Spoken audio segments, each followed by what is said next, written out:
तर आलेख हा घटक शिकत असताना नेहमी एक गोष्ट लक्षात ठेवा की आलेख हा घटक पहिल्यांदाच 5वी मध्ये आलेला आहे, परंतु यापूर्वी आपण यासारखे चित्ररूपी आलेख पाहिलेले असतील. तर चित्ररूपी आलेखावरून डायरेक्ट आलेख ही संकल्पना, त्यामध्ये स्तंभालेख असेल, रेखालेख असेल किंवा इतर काही त्याचे प्रकार हे आपल्याला अभ्यासायचे आहेत. त्यामुळे आलेख आणि आलेखासंबंधीचे जे काही महत्त्वाचे घटक आहेत ते सर्व आपण आजच्या या टॉपिकमध्ये पाहणार आहोत. त्याचबरोबर सर्वात महत्त्वाची बाब म्हणजे आलेख हा घटक पाहत असताना ही संकल्पना थोडीशी नवीन असल्यामुळे तर नव्यानं आपण हे घटक घेणार आहोत किंवा शिकणार आहोत. तर अवघ्या 2 मिनिटांमध्ये आपण सुरुवात करूयात, कारण जो घटक आहे आपला आलेख, तो आलेख पेपरची PDF आपल्याला म्हणजे गरजेची आहे आणि त्यावरूनच आपल्याला पुढचे घटक अगदी सहज सोप्या पद्धतीने या ठिकाणी शिकता येणार आहेत. तर अगदी 1 मिनिटामध्ये आपण या ठिकाणी आलेख हा घटक अगदी सोप्या पद्धतीने या ठिकाणी समजून घेणार आहोत. तर आलेख या ठिकाणी आपण टॉपिक पुढचा जो शिकणार आहोत अगदी ॲक्युरेट आणि प्रत्येक गोष्ट समजून घेऊन बारकाईने या ठिकाणी. तर आलेखामध्ये यालाच आपण ग्राफ्स असं समजतो किंवा ग्राफ्स म्हणून यांना ओळखलं जातं. तर या ठिकाणी जर पाहिलं आपण हे ग्राफ्स किंवा याबद्दलची माहिती, तर आलेख यालाच आपण ग्राफ या नावाने या ठिकाणी संबोधतो. त्यानंतर स्तंभालेख असेल, रेखालेख असेल, याबद्दल पण माहिती आपण घेणार आहोत. म्हणजेच लाईन ग्राफ आहे, त्याचबरोबर ग्राफ्समध्ये बार ग्राफ्स असतील. तर हे सर्व प्रकार आपल्याला माहिती असणं गरजेचं आहे. तर तत्पूर्वी आपल्याला आलेख हा भाग जो आहे किंवा आलेख हा घटक आपण पाहणार आहोत, यामध्ये आलेख पेपरची आपल्याला ओळख असणं गरजेचं आहे. तर या ठिकाणी आपण जर पाहत असाल तर हा आलेख पेपर आहे आणि आलेख पेपरची जर आपण माहिती घेतली बारकाईने तर अतिशय सोप्या पद्धतीने, आणि हा नवोदयीसाठी गेल्या वर्षी नव्याने ऍड केलेला घटक आहे. लक्षात घ्या, आतापर्यंत कोणत्याही पुस्तकामध्ये याचं सविस्तर विश्लेषण नाही, परंतु हा न्यू घटक आहे आणि हा फक्त जीनियस मॅथ पब्लिकेशन याच पुस्तकामध्ये तुम्हाला अभ्यासायला मिळेल. इतक्या डिटेल, अगदी बेसिक पासून अगदी हाय लेवल पर्यंतचे कन्सेप्ट, आलेख, स्तंभालेख, रेखालेख याची माहिती वापरून आणि नवोदयमध्ये यावर आधारित प्रश्न विचारली गेलेली आहेत, आलेख दिलेली आहेत. हे तुम्ही मागील पेपरमध्ये पाहू शकाल. तर आता याचा अभ्यास करत असताना थोडं बारकाईने समजून घेणार आहोत, ते म्हणजे आलेख कागदाची ओळख. म्हणजे जो ग्राफ पेपर आहे, तर त्या ग्राफ पेपरवर जी काही अरेंजमेंट दिलेली आहे ती नेमकं काय आहे हे आपल्याला समजून घ्यायचंय. आणि त्यानंतर मग आपण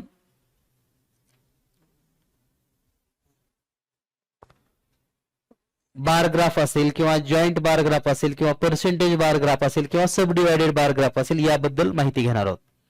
तर या ठिकाणी बाजूला जी आकृती दिलेली आहे ती आहे आलेख कागदाची. यावर गडद रेषा समान एकक अंतराने आहेत. म्हणजे या ठिकाणी गडद रेषा दिसतात तुम्हाला काही, त्या समान अंतरावर आहेत आणि 1-1 सेंटीमीटर, आणि त्याच्यामधल्या रेषा मिलीमीटरने दाखवतात. ज्या फिक्या म्हणजे ज्या फेंट लाईन आहेत त्या लहान एकक अंतर दर्शवतात. खालच्या आडव्या रेषेस यक्स असे संबोधले जाते. म्हणजे जी खालची हॉरिझॉन्टल लाईन आहे या ठिकाणी तुम्हाला पाहायला मिळेल, ही हॉरिझॉन्टल लाईन एक्स अक्षराने दर्शवतात. एक्स ऍक्सिस असं म्हणतात इंग्लिश मध्ये.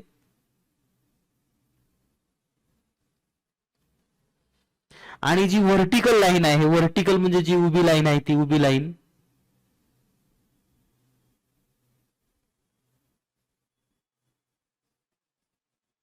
तर ही उभी लाईन आहे ती वाय ऍक्सिस ने दर्शवतात. तर पहा, x axis and Y axis. यामध्ये व्हर्टिकली लाईन वाय ऍक्सिस आणि हॉरिझॉन्टल लाईन एक्स ऍक्सिस ने या ठिकाणी दर्शवली जाते. आणि ज्या ठिकाणी x axis and Y axis म्हणजे ह्या ज्या रेषा आहेत जिथे छेदतात त्याला आरंभ बिंदू म्हणजे या ठिकाणी ओ ने दर्शवतात किंवा हा शून्य असतो, तर याला आपण ओरिजिन असं पण म्हणतो इंग्लिश मध्ये. त्यालाच मराठीमध्ये आरंभ बिंदू असं समजलं जातं.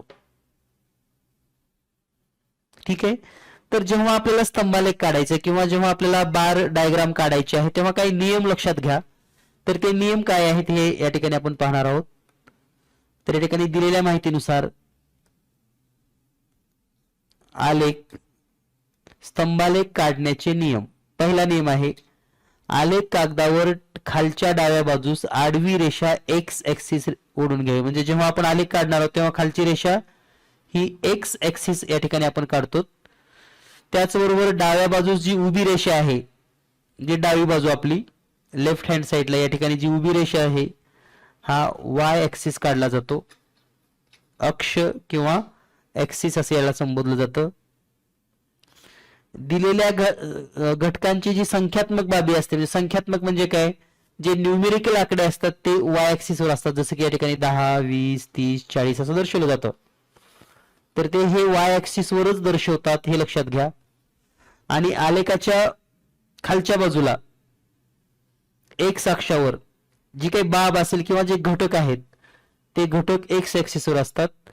त्याचबरोबर या कागदाच्या उजव्या बाजूस या ठिकाणी एक प्रमाण दिलं जातं, म्हणजे जसे की वाय अक्षावर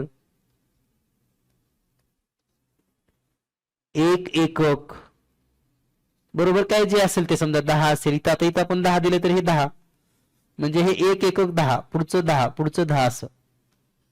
तर हे आलेख काढायचे छोटे छोटे रूल्स आपल्याला माहिती असणं गरजेचं आहे. यानंतर पाहूया आपण पुढील या संबंधीची माहिती. तर लक्षात घ्या, आपल्याला आलेख काढायचे नाहीत, फक्त आपल्याला आलेख वाचन करून त्यावर विचारलेल्या प्रश्नांची उत्तरं द्यायची आहेत. परंतु या पुस्तकामध्ये आपण अगदी डीप आणि सहज सोप्या पद्धतीने या ठिकाणी आपल्याला पाहता येईल.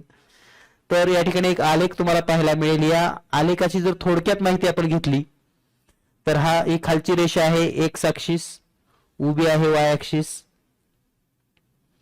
या ठिकाणी एक्स ऍक्सिस वर हे वर्ग दिलेले आहेत पहा, पहिली, दुसरी, तिसरी, चौथी आणि इथे दिलेला आहे वर्ग म्हणून, म्हणजेच क्लास दिलेले आहेत. त्याचबरोबर प्रमाण आहे पहा, वाय अक्षावर 1 एकक बरोबर 10 विद्यार्थी, म्हणजे हा वाय ऍक्सिस, इथं विद्यार्थी संख्या म्हणून असं लिहून पण दिलेला आहे. आणि विद्यार्थी संख्या दिली आहे पहा 10, 20, 30, 40, 50, 60, 70. तर हा आलेख रीड करून आपल्याला सोप्या सोप्या प्रश्नांची उत्तरं द्यायची असतात.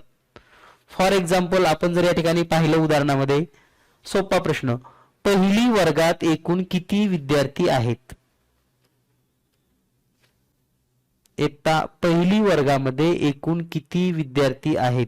ओके, तर असे सोपे सोपे प्रश्न आपल्याला लक्षात येतात. दुसरी वर्गामध्ये किती विद्यार्थी संख्या आहे, तिसरीच्या वर्गामध्ये किती विद्यार्थी संख्या आहे, चौथीच्या वर्गामध्ये किती आहे, पाचवीच्या वर्गामध्ये किती आहे, अशा पद्धतीचे हे सोपे प्रश्न आपल्याला लक्षात घेऊन सोडवायची असतात, हे पहा. ठीक आहे. आता यानंतर जनरल आपल्याला काही आलेखासंदर्भात माहिती घ्यायची. तर आलेखाचे वेगवेगळे प्रकार आहेत. त्यामध्ये पहिला जो प्रकार आहे यामध्ये पहिला आहे स्तंभालेख, त्याला आपण बार ग्राफ असं इंग्लिश मध्ये म्हणतो. याच्यावर कोणताही प्रश्न येत नाही, फक्त आपल्याला माहिती असला पाहिजे. Bar graph. जो दुसरा आहे जोड स्तंभालेख, याला आपण जॉईंट बार ग्राफ असं म्हणतो. जॉईंट, जोडून दोन असतात, ते सगळे प्रकार आपल्याला बघायचे त्या ठिकाणी. Bar graph. त्यानंतर विभाजित, हा जो तिसरा आहे याला आपण डिवायडेड बार ग्राफ असं म्हणतो. Divided bar graph. त्यानंतर चौथा आहे शतमान स्तंभालेख, याला आपण पर्सेंटेज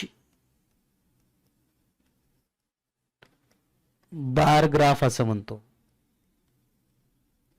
त्यानंतर पाचवा आहे रेखालेख, त्याला आपण लाईन बार ग्राफ असं म्हणतो. Line bar graph. आणि सहावा आहे वृत्तालेख, याला आपण पाय डायग्राम असं म्हणतो. तर हे आलेखाचे वेगवेगळे प्रकार आहेत आणि 10वी पर्यंत एवढेच आलेखाचे प्रकार तुम्हाला शिकायचे, यापेक्षा वेगळं असं काही नाही. म्हणजे 10वी पर्यंत तुम्हाला जर आलेखाचे काही प्रकार असतील तर हेच प्रकार आहेत. ठीक आहे. आणि आपण इत्तंभूत माहिती दिली आहे, त्यांनी काही विचारलं तरी तुम्हाला सोडवता येऊ शकतं इतक्या पद्धतीनं. यानंतर आपण हे जे प्रकार पाहिले त्यामधला पहिला प्रकार या ठिकाणी समजून घेणार आहोत. तर तो प्रकार आहे स्तंभालेख. तर हा स्तंभालेख प्रकार म्हणजे फक्त एकच स्तंभ असतो. पहा या ठिकाणी जर तुम्ही पाहिलात तर हा एकच स्तंभ तुम्हाला दर्शवतो आंबा. म्हणजे स्तंभ उभे आहेत थोडक्यात. स्तंभ म्हणजे काय, खांब थोडक्यात.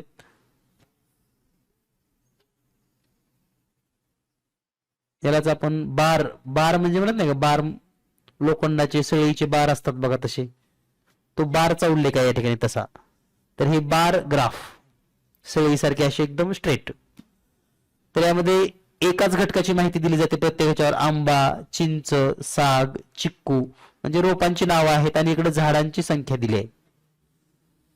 तर या प्रकारच्या आलेखाला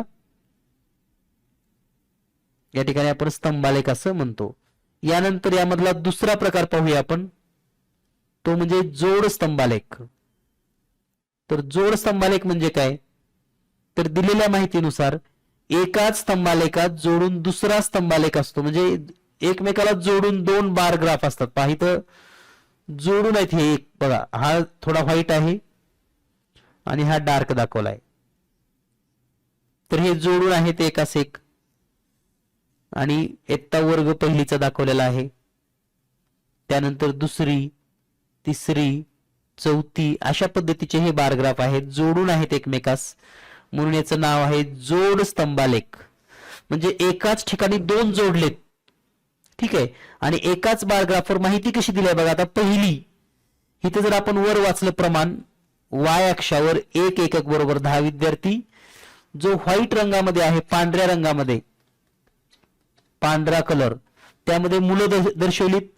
आणि जो ब्लॅक आहे थोडासा त्याच्यावर म्हणजे काळा, थोडा काळसर, तर त्यामध्ये मुली आहेत. म्हणजे थोडक्यात बघा, यापूर्वीच्या ग्राफमध्ये कसं होतं, पहिलीला किती विद्यार्थी संख्या आहे एकूण तेवढं सांगता येत होतं. परंतु या बार ग्राफमध्ये पहिलीला मुलं किती आहेत 30, मुली किती आहेत 25, असं आपल्याला मुलं मुली पण सांगता येतं. दोन्हीची बेरीज करून पण सांगता येते लगेच. म्हणून या ठिकाणी ही विभाजित म्हणजे थोडक्यात काय म्हणतो त्याला आपण, जोडून दोन स्तंभ आहेत. एक मुलांचा सेपरेट, मुलीचा सेपरेट, पण वर्ग एकच. म्हणून याला जोड स्तंभालेख असं म्हटलं जातं. यानंतर पुढचा जो प्रकार आहे तो म्हणजे विभाजित स्तंभालेख. तर विभाजित स्तंभालेख मध्ये काय आहे पहा, एकाच स्तंभाचे दोन भाग केलेत. एकच पोल आहे, एकच खांब आहे, पण त्याच्यामध्ये हा वरचा तुम्हाला पांढऱ्या रंगामध्ये दिसतो, तर हा पुरुष दाखवलेला आहे. आणि खालचा जो आहे ब्लॅक मध्ये या ठिकाणी स्त्रियांची संख्या आहे. म्हणजे ही वस्तीचे नाव आहेत, वस्तीचे म्हणजे गावाची नावं ABCD. तर ए गावामध्ये स्त्रियांची संख्या आणि पुरुषांची संख्या एकाच बार ग्राफवर आहे. इथं दोन सेपरेट दिले नाहीत, विभाजन केले एकाच, डिवायडेड बार ग्राफ म्हणतात त्याला इंग्लिशमध्ये, डिवायडेड बार ग्राफ.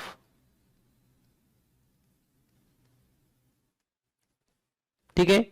तर याला आपण विभाजित स्तंभालेख असं म्हणतो. यानंतर आपण पुढचा प्रकार पाहणार आहोत.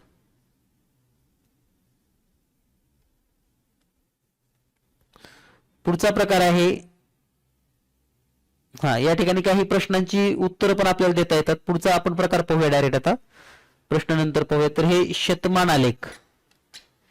शतमान आलेखाचं वैशिष्ट्य काय आहे, तर प्रत्येक आलेख हा जो प्रत्येक बार आहे तो 100 पर्यंतच या ठिकाणी दाखवला जातो. उदाहरणार्थ जर तुम्ही पाहिलात तर या ठिकाणी हा बार ग्राफ पहा पहिला, या ठिकाणी आता पूर्ण इमेज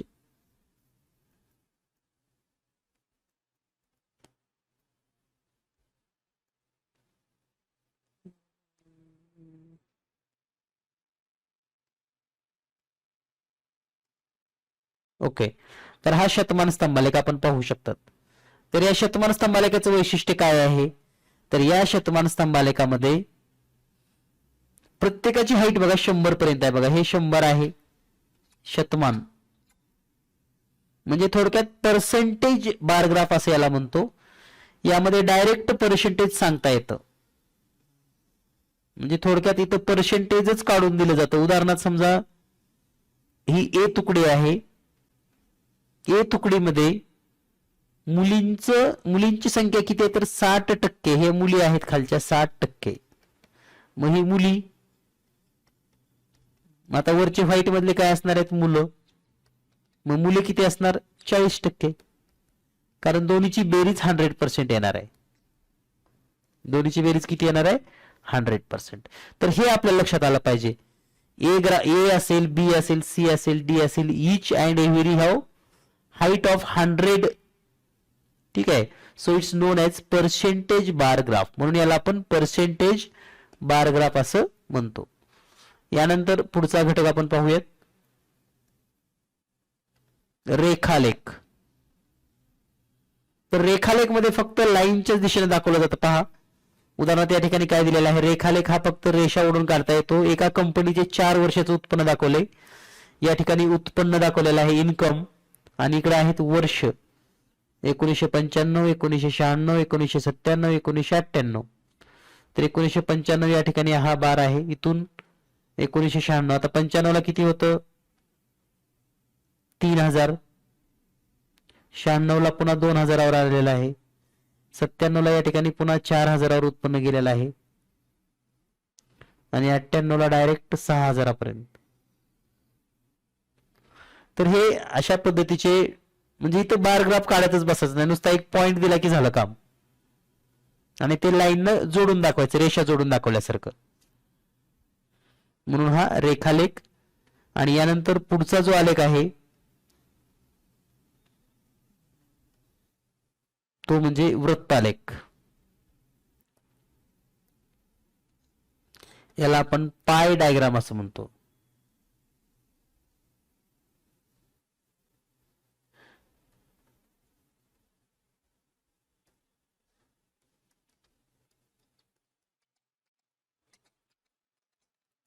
PIE पाय डायग्राम.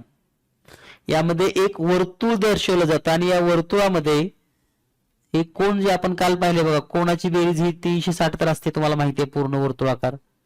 त्यामध्ये हा 100 अंशाचा आहे, हा 100 अंश 110 अंशाचा आहे, हा 70 अंशाचा आहे, आणि हा 80 अंशाचा आहे.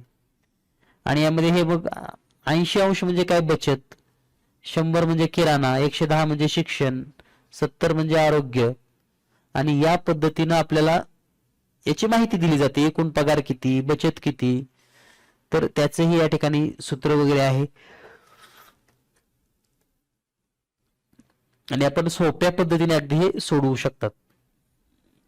तर हे झाले ग्राफचे वेगवेगळे प्रकार. आता काही प्रश्न पाहूयात आपण. या ठिकाणी प्रश्न जर आपण पाहिला,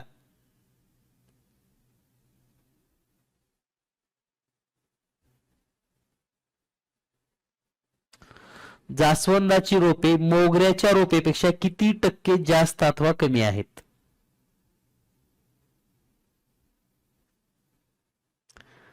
तर या ठिकाणी पहा, दिलेल्या माहितीनुसार 1 एकक बरोबर 20 रोपे. म्हणजे या ठिकाणी जर पाहिलं आपण, हे 1 एकक म्हणजे 20. इथं अपेक्षित आहे 20, 40, मिसप्रिंट आहे थोडीशी, 60, 80, 100, 120, 140. तर जास्वंदाची जी रोपं आहेत ती किती आहेत 100 आहेत. मोगऱ्याची किती आहेत 80 आहेत. मग प्रश्नामध्ये काय विचारलंय तर जास्वंदाची रोपे मोगऱ्यापेक्षा किती टक्के जास्त अथवा कमी आहेत. तर या ठिकाणी जर आपण हा प्रश्न पाहिला, याचं स्पष्टीकरण वगैरे दिलेलं आहे, तुम्ही या ठिकाणी पाहू शकतात. दिलेल्या माहितीनुसार जास्वंद आहेत 100, मोगरा आहे 80. जास्त किती आहेत 20 न जास्त आहेत. म्हणजे 80 ला 20 तर 100 ला किती, असा जर प्रश्न लिहिला तर हे कॅल्क्युलेशन केल्यानंतर तिरकस गुणाकार करून आपण 100 गुणिले 20 छेदामध्ये 80 हे सोडवलं की मग उत्तर येतं 25%. तर या पद्धतीनं हा प्रश्न आपण सोडवू शकतात.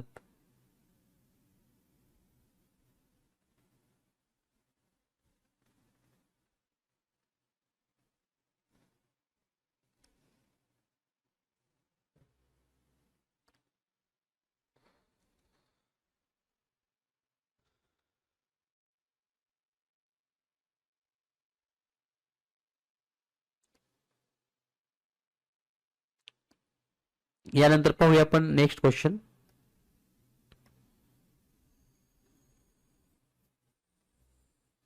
पुढचा प्रश्न आहे पहा. दिलेल्या स्तंभालेखात एक विद्यार्थ्यास परीक्षेत 80 पैकी मिळालेल्या गुणांचा आलेख दर्शवलेला आहे. तर विद्यार्थ्यास सर्व विषयाचे मिळून शेकडा किती गुण मिळाले. तर या ठिकाणी जर आपण विषय पाहिले, किती विषय आहेत. मराठी 50 गुण आहेत, इंग्रजी 60 गुण आहेत, गणित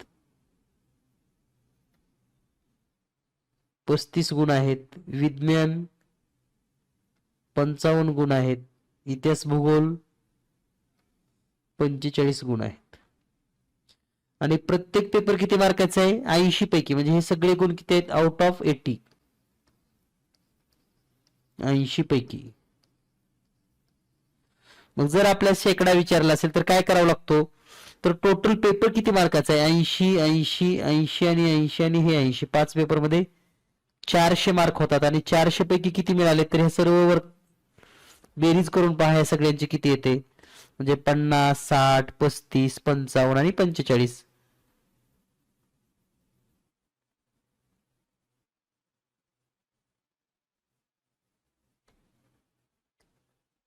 तर या ठिकाणी जर हे बेरीज केली आपण,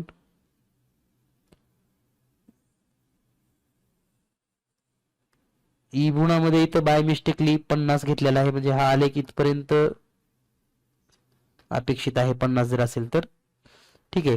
त्या ठिकाणी सोडवताना 50 घेऊन सोडवले, म्हणून या ठिकाणी आवर्जून मी सांगतोय. तर 250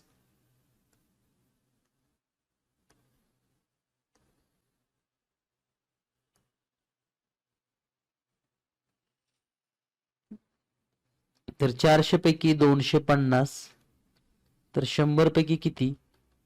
हे जर कॅल्क्युलेशन केलं आपण, 100 गुणिले 250 छेदामध्ये 400, तर याचं उत्तर आलेलं आहे 62.5%.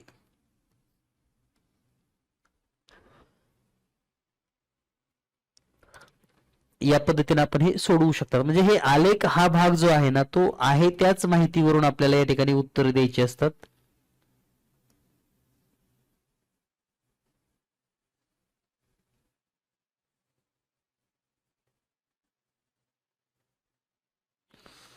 या ठिकाणी आता जोड स्तंभालेख दिलेला आहे. तर या ठिकाणी सोडवता येऊ शकतात. तुमच्याकडे पुस्तकामध्ये असे प्रश्न आहेत, तुम्ही सोडवू शकाल.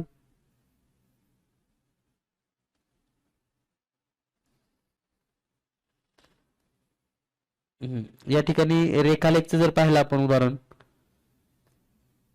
तर हा थोडा नवीन प्रकार आहे. या ठिकाणी प्रत्येक ठिकाणी काही कंपनीचं उत्पन्न दिलं जातं. या ठिकाणी चौकट जे दाखवलेत पहा, चौकट हे बी कंपनीचं उत्पन्न आहे.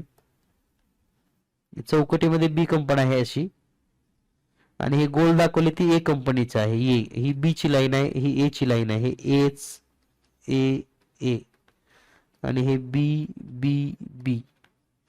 तर या ठिकाणी काय विचारले, तर कंपनी ए चे 2022 चे उत्पन्न आणि कंपनी बी चे 2023 चे उत्पन्न एकूण किती होईल. आता दिलेल्या माहितीनुसार कंपनी ए चे 2022 चे जर पाहिलं आपण, कंपनी ए 2022 चे उत्पन्न आहे या ठिकाणी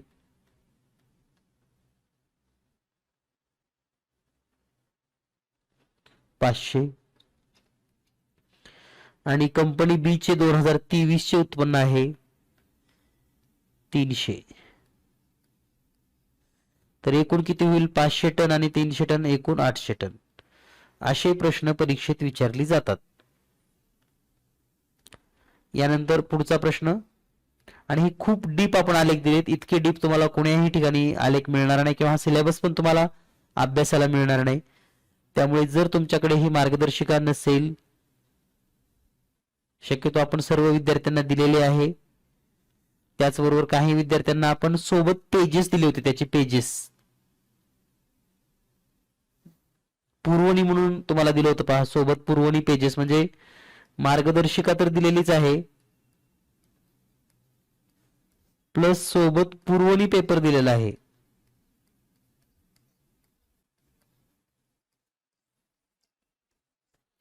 तर ह्या पुरवणी पेपर मध्ये हे 2 धडे आहेत. कोण आणि कोणाचे प्रकार, आणि दुसरा म्हणजे आलेख. ठीक आहे.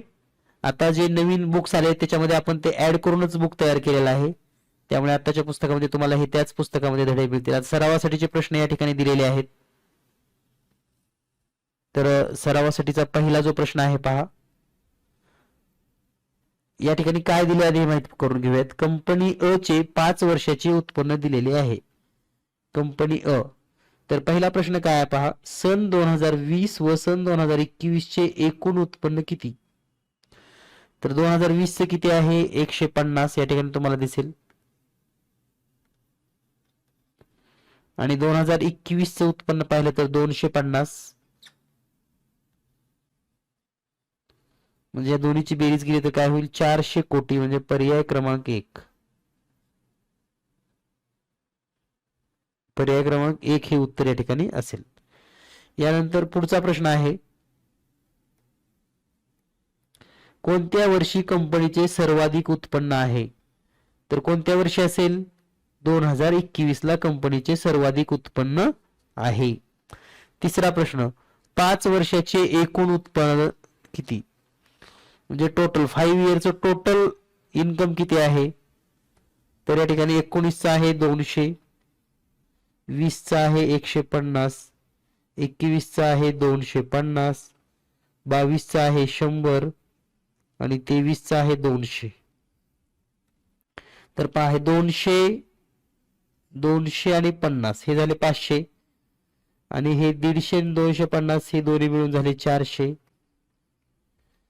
तर टोटल उत्पन्न या ठिकाणी येईल 900 कोटी. तर या ठिकाणी पर्यायामध्ये तुम्ही पाहू शकतात 900 कोटी उत्पन्न असेल, पर्याय सी. 2022 पेक्षा सन 2023 मध्ये उत्पन्न किती वाढ झाली. पहा, 22 पेक्षा 23 मध्ये किती वाढले असे विचारले. तर 22 चे किती आहे, 100 आहे, 23 चे किती आहे, 200, म्हणजे 100 टनाची वाढ झालेली आहे. कोणत्या 2 वर्षी उत्पन्न समान होते, म्हणजे कोणत्या 2 वर्षामध्ये उत्पन्न समान होतं. तर 2019 आणि 2023.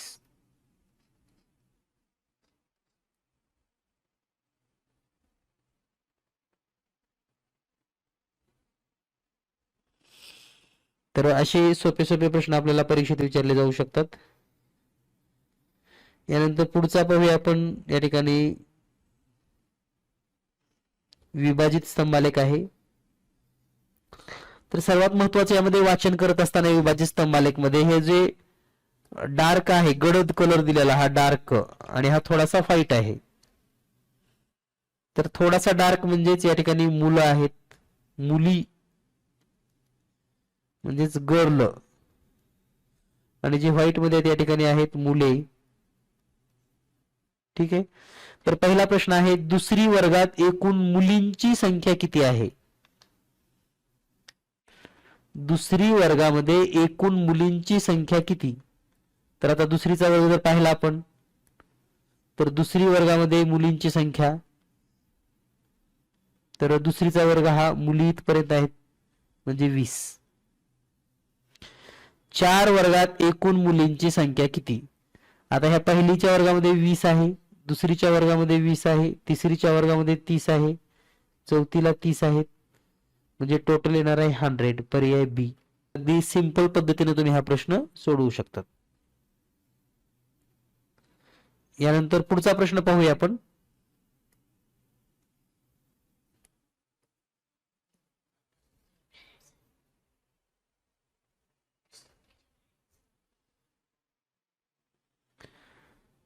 तर या ठिकाणी जो पुढचा प्रश्न आहे, प्रश्न क्रमांक 4, आणि म्हणजे प्रश्न क्रमांक 8 आणि प्रश्न क्रमांक 9 आपण या ठिकाणी पाहू शकतात. सर्वांकडे पुस्तक असेल तर सोडवण्याचा प्रयत्न करा, उत्तर काढा.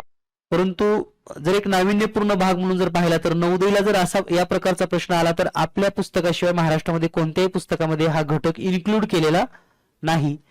त्यामुळे याचं बारकाईने थोडं निरीक्षण करा, या प्रकारच्या प्रश्नांचा सराव करून घ्या.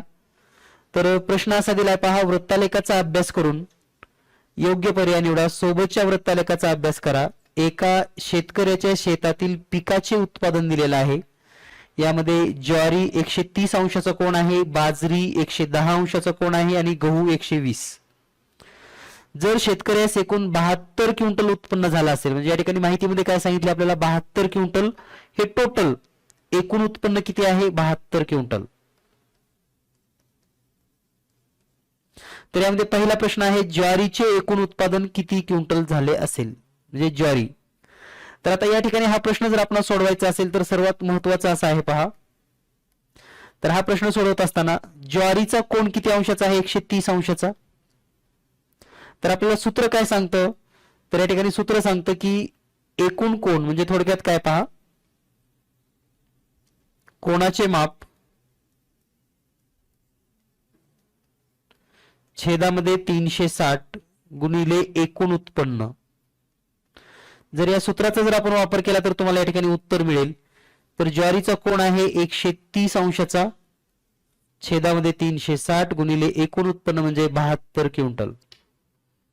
जर आपण 0 आणि 0 कट केलं म्हणजे 10चा भाग दिला तर 0 0 कट होईल. त्यानंतर 36, कदाचित तुम्हाला 36 चा पाढा असेल तर 36 1 36, 36 दोन्ही 72 असं लिहू शकतात, किंवा 18 चा पाढा असेल तर 18 दोन्ही 36 आणि 18 चौक 72. त्यानंतर बे 1 बे, बे दोन्ही 4 आणि या ठिकाणी आता 13 गुणिले 2 हा गुणाकार करावा लागेल. 13 दोन्ही 26 क्विंटल हे या प्रश्नाचं उत्तर असेल. म्हणजे आपण जर या ठिकाणी पाहिलं